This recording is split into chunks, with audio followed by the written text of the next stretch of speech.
Nouvelle situation de proportionnalité qu'on va travailler dans les deux exercices qui vont suivre. Il s'agit des pourcentages. On va appliquer dans ces exercices la méthode pour calculer avec des pourcentages que tu as vu juste ici. C'est parti pour la correction de l'exercice 11, une histoire de solde. Bon, tu vas voir, grand classique.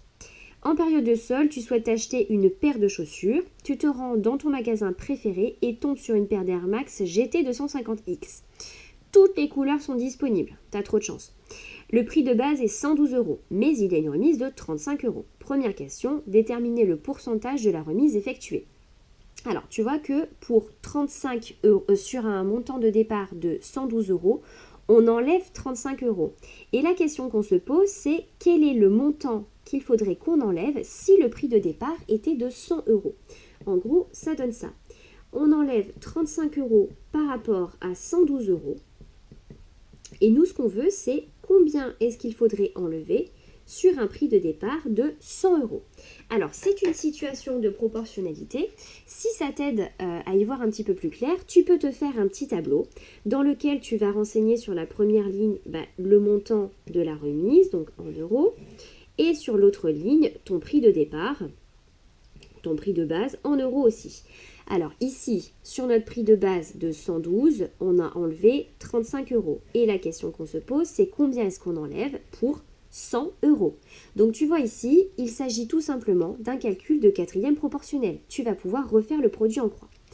Alors je vais te redétailler quand même ce calcul du produit en croix, puisqu'ici tu vas avoir deux façons de procéder, donc qui sont équivalentes. Soit tu commences par chercher le coefficient qui permet de passer de 112 à 100, c'est-à-dire on cherche par combien est-ce qu'il faut multiplier 112 pour obtenir 100, ce qui revient tout simplement à faire 100 divisé par 112. Et ce coefficient-là, tu l'appliques à ton 35, ce qui donne donc 35 fois 100 divisé par 112. Mais tu peux aussi chercher le coefficient qui permet de passer de ton prix de base à la remise. Autrement dit, on cherche par combien est-ce qu'il faut multiplier 112 pour obtenir 35, ce qui revient donc à faire 35 divisé par 112. Et ce 35 divisé par 112, eh bien, tu le multiplies par 100. Donc, soit tu commences par faire 35 fois 100 divisé par 112, mais tu peux aussi faire 100 fois 35 divisé par 112. Et dans ce cas-là, on reconnaît ici juste la proportion de départ qu'on multiplie par 100. Finalement, calculer un pourcentage, c'est juste multiplier ta proportion par 100. Hop, donc ici je reviens à notre calcul. Ce qu'on cherche, on va donc faire 100 € multiplié par 35 € divisé par 112. Hop, on fait le calcul. 100 fois 35 divisé par 112 et on obtient 31,25 €.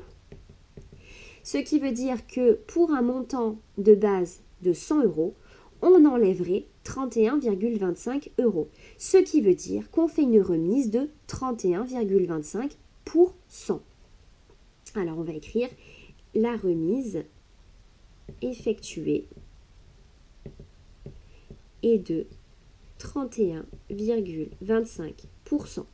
Donc, soit, attention, le 31,25%, ce n'est pas égal à 31,25, d'accord? Puisque 31,25%, c'est 31,25 divisé par 100, d'accord? Donc, je récapitule ici. Sur un montant de départ de 100 €, on enlèverait 31,25 €, ce qui veut dire qu'on a fait une remise de 31,25 pour 100. Alors, avant de les acheter, tu te rends dans un magasin concurrent et trouves la même paire dont le prix de base est 90 € avec une étiquette moins 20%. Déterminer le montant de la réduction. Alors, donc pareil, ici, hop, donc on va chercher le montant de la réduction. La proportion de notre réduction, c'est 20 pour 100, c'est-à-dire 20 sur 100. Et nous, ce qu'on veut, c'est donc 20%. Ça veut dire que si on a un prix de départ de 100 €, on enlève 20 €. Nous, ce qu'on veut savoir, c'est combien est-ce qu'il faut qu'on enlève pour notre prix de départ de 90 €. Et là, de nouveau, c'est un calcul de quatrième proportionnel. Tu peux te refaire le même tableau que précédemment avec la remise, le prix de base. Tac. 20%, ça veut dire qu'on enlève 20 € sur un montant de 100 €. Et nous, ce qu'on cherche, c'est combien est-ce qu'il faut enlever si on a un prix de départ de 90. Et donc là, deux options. Soit tu commences pour ton produit en croix, soit tu fais 20 fois 90 divisé par 100. Ou bien, comme je te l'ai montré ici, tu peux aussi faire 90 fois 20 divisé par 100. 90 fois 20 divisé par 100. Et alors, petite astuce de calcul, quand on fait une réduction ici de 20%, si tu réduis cette fraction, eh bien, la fraction irréductible, c'est 1/5. Finalement, calculer 20% de 90 €, ça revient juste à diviser 90 par 5. Et 90 par 5, eh bien, ça fait 18. Ce qui veut dire que pour un prix de départ ici, alors pardon, j'ai oublié le point d'interrogation. Ce qui veut dire ici que sur un prix de départ qui serait de 90 €, on enlèverait 18 €. Le montant de la réduction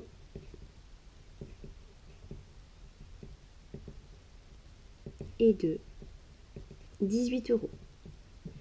Donc, il ne faut pas prendre peur parce qu'on travaille ici sur des pourcentages. Tu vois qu'au final, ce n'est rien d'autre que, une nouvelle fois, un calcul de quatrième proportionnel. Alors, dans quel magasin as-tu intérêt d'acheter ta paire de chaussures? Alors, on récapitule. On a vu deux magasins. Dans le magasin 1, on avait un prix de départ à 112 € et il y avait une remise de 35 €. 112 moins 35, ça fait 77 €.